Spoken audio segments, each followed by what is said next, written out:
Bismillahirrahmanirrahim. Assalamualaikum warahmatullahi wabarakatuh. Alhamdulillah, salatu wassalamu ala rasulillah, ma ba'd.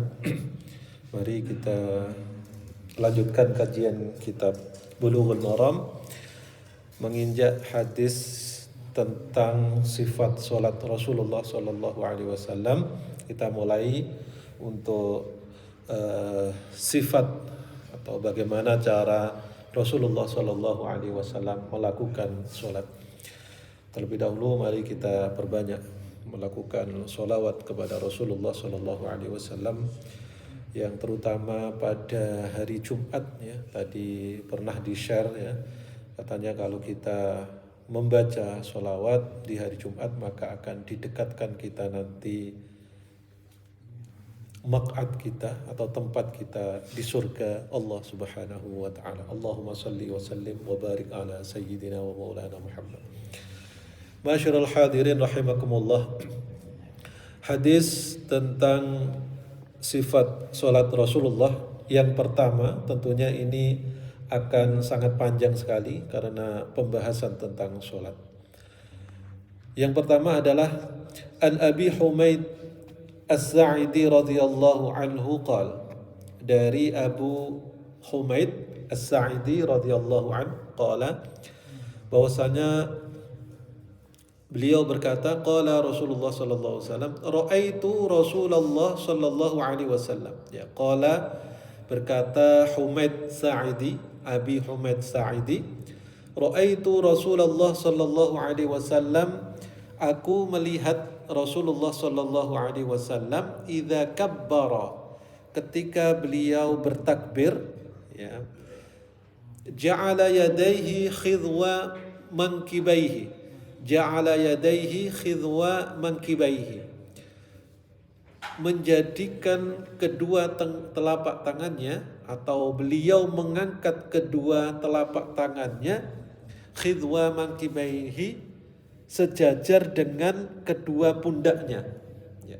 Ini hadis yang pertama, ya, yang tentunya nanti ada penjelasan-penjelasan fikih yang di luar ini. Ya.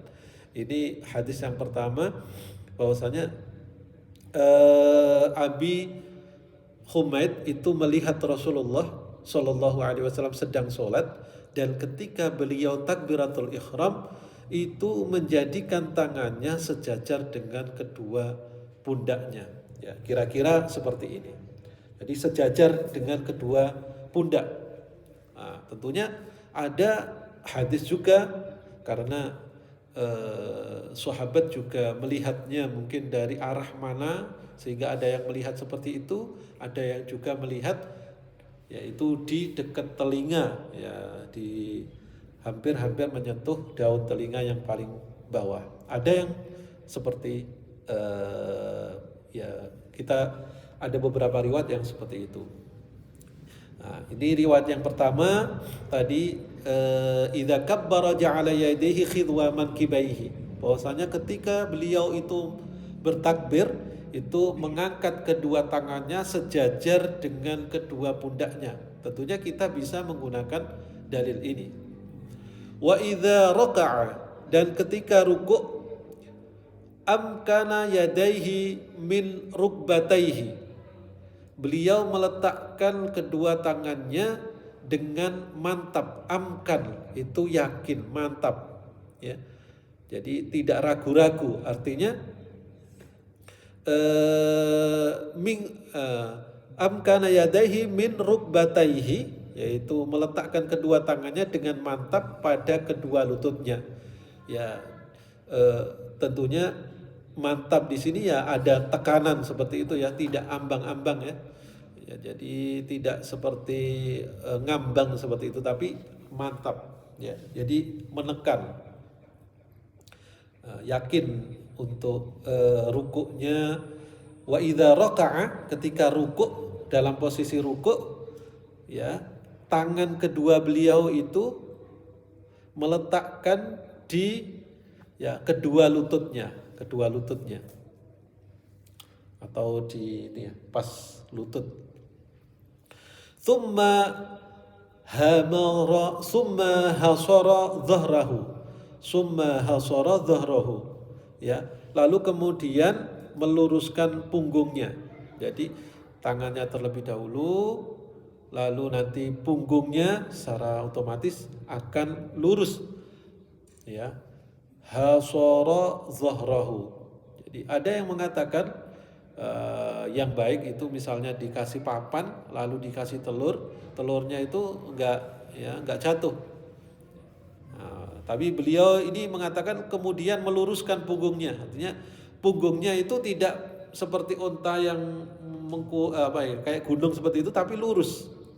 Ya, ini kita coba ya, walaupun kita tidak tahu ya dari sisi medisnya seperti apa. Yang jelas ketika kita sholat ya, yang terpenting itu sebenarnya adalah mengikuti syariat.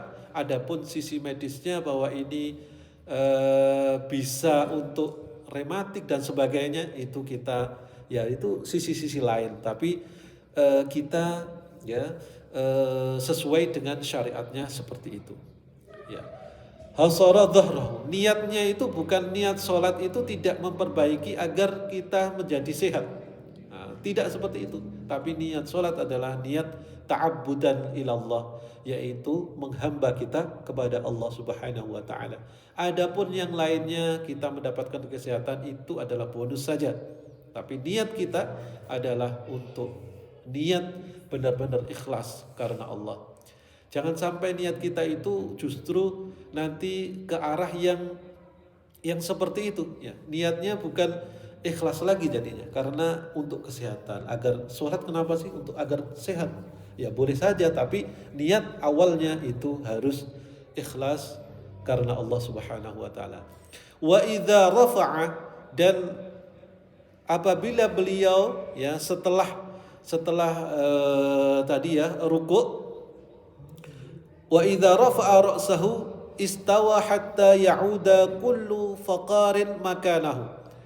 Ya, apabila beliau itu mengangkat kepala dari rukuk, rafa'a, beliau berdiri tegak. Ya, setelah beliau rukuk lalu berdiri tegak sampai setiap ruas tulangnya itu kembali ke tempatnya. Jadi tidak ada ya bekas daripada orang seperti seperti rukuk lagi ya. Jadi jelas-jelas berdiri. Nah, ini dikatakan setelah dia berdiri lalu diam, tumakninah namanya. Tapi kalau misalnya dia belum setengah dia berdiri lalu turun untuk melakukan sujud, maka itu namanya tidak ada tumakninah dan sholatnya tidak sah. Jadi tumakninah itu berdiri tegak dalam posisi dia tegak yang tidak posisi sebagai rukuk tadi. Jadi sudah berdiri tegak, tidak posisi setengah-setengah ya. Nah, karena setiap ruas tulang itu harus kembali ke tempatnya. Ya, jadi lurus kembali seperti itu. Masyarul hadirin rahimakumullah. Lalu selanjutnya fa'idha sajada, dan ketika beliau sujud, wada'a yadaihi ghaira muftarishin wala qabidihima. Ya. Wada'a yadaihi, beliau meletakkan telapak tangan beliau itu ghaira muftarish. Ya. Ghaira muftarish, tidak menghamparkan, artinya tidak terlalu ya panjang seperti itu ya, tidak menghamparkan, tidak terlalu panjang seperti ini. Dan juga wala qabidiha. Qabidiha itu ngempit ya. Ya, ngempit itu apa? Beliau ya tidak menghamparkan kedua lengannya dan tidak pula merapatkan, ngempit, merapatkan. Karena kalau ngempit itu adalah perempuan kan, ngempit. Tapi kalau laki-laki itu seperti biasa, tetapi tidak terlalu menghamparkan, terlalu lebar, ya. Seperti biasa. Kalau perempuan kan seperti ini. Nah, kalau laki-laki seperti ini. Baik.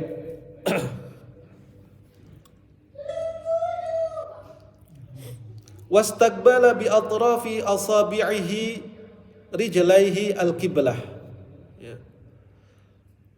Lalu beliau menghadapkan ujung jari-jari kedua kaki ke arah kiblat.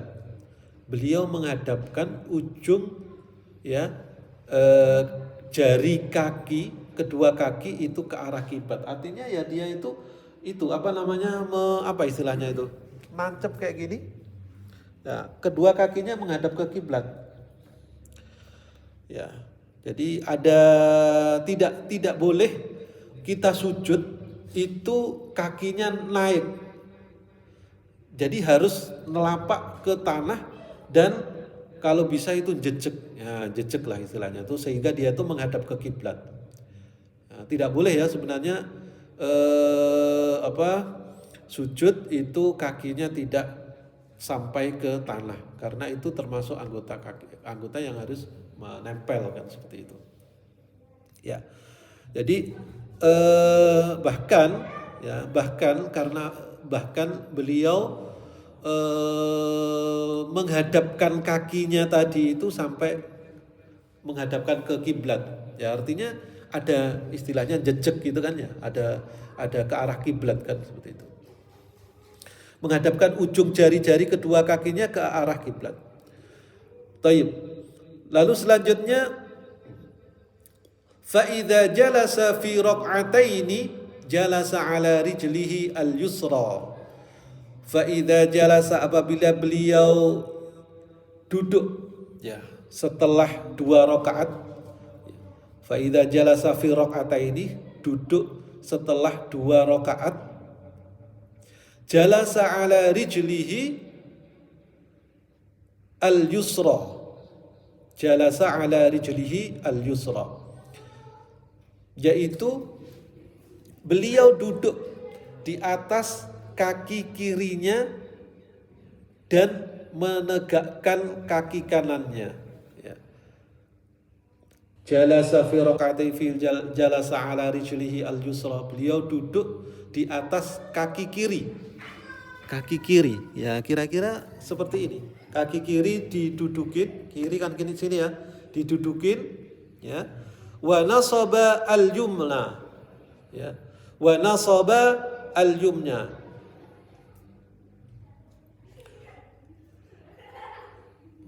Dan menegakkan kaki kanannya. Kaki kanan yang sini, ya. Kira-kira seperti ini. Jadi ini tegak sebenarnya. Ini tegak, ini didudukin. Nah, seperti itu. Ini kalau duduk yang setelah 2 rakaat tadi. Ya. Apabila duduk setelah 2 rakaat, ya mungkin tasyahud. Jadi yang pertama adalah kaki kirinya itu didudukin, lalu kaki kanannya tegak. Kadang saya juga nggak bisa terlalu tegak karena memang nggak terlalu biasa tegak. Ya, mungkin saya lihat teman-teman banyak bisa yang tegak. Kalau saya agak sakit tegak, apalagi setelah kena asam urat agak sakit. Nah, kecuali yang seperti itulah. Tapi saya usahakan sebisa saya untuk bisa menegakkan, ya, dan lebih-lebih untuk bisa jejek tadi itu. Ya. Lalu yang jalasa ala rijlil yusra wa nasaba al-yumna. Fa idza jalasa fi raq'atil akhirah dan ketika Rasulullah sallallahu alaihi wasallam itu duduk di rakaat yang akhir yaitu tasyahud akhir, qaddama rijlahu al-yusra wa nasaba al-ukhra wa qa'ada ala maq'adihi. Ya. Apabila beliau itu di rakaat terakhir, beliau mengeluarkan kaki kirinya, ya kira-kira keluar seperti ini, ke depan sedikit ya seperti ini. Menegakkan kaki yang lainnya, kanannya tetap tegak seperti yang tadi. Nah, dan duduk di atas tempat duduknya, yaitu di atas tempat duduknya apa? Ya tidak, kalau di bawah ya di sajadah seperti itu ya. Atau di tempatnya lah, intinya seperti itu. Nah, kira-kira seperti ini. Kira-kira seperti ini. Jadi ini pantatnya di bawah, lalu yang kaki kiri itu ke depannya kaki kanan, lalu yang di sini itu adalah tegak. Ya, itu sifat daripada duduknya Rasulullah. Apabila beliau duduk ketika yang kedua, itu duduk di atas kaki kiri, kaki kiri dan menegakkan kaki kanan. Sedangkan apabila duduk di akhir, ya rakaat terakhir, beliau mengeluarkan kaki kirinya ke depan sedikit, menegakkan kaki yang lainnya, kanan berarti ya, karena kaki kan cuma ada kaki kiri dan kaki kanan, yang lainnya berarti kanan, dan duduk di atas tempat duduknya, maq'ad. Oke, insya Allah seperti itu. Tentunya kita tidak bisa ya untuk menyalahkan orang lain yang tidak sesuai dengan apa yang kita pelajari. Nah, kalau kita tahu cara-caranya, ya mari kita lakukan, laksanakan seperti halnya kita tahu tentang hadis-hadis tersebut. Karena pada dasarnya Rasulullah Shallallahu Alaihi Wasallam bersabda, "Sallu kama ra'aitumuni usalli." Solatlah kalian itu sebagaimana kalian melihat aku solat. Ya, melihat aku solat. Perspektif daripada sahabat juga mungkin berbeda, karena sahabat ada yang melihatnya itu dari samping, ada yang dari belakang dan sebagainya. Mungkin ada yang tidak terlihat dan terlihat sedikit seperti itu. Ma'asyiral hadirin rahimakumullah, mungkin itu yang bisa saya sampaikan, semoga ada manfaatnya. Wallahu muwaffiq ila aqwamit thoriq, wallahu a'lam bishawab. Wassalamualaikum warahmatullahi wabarakatuh.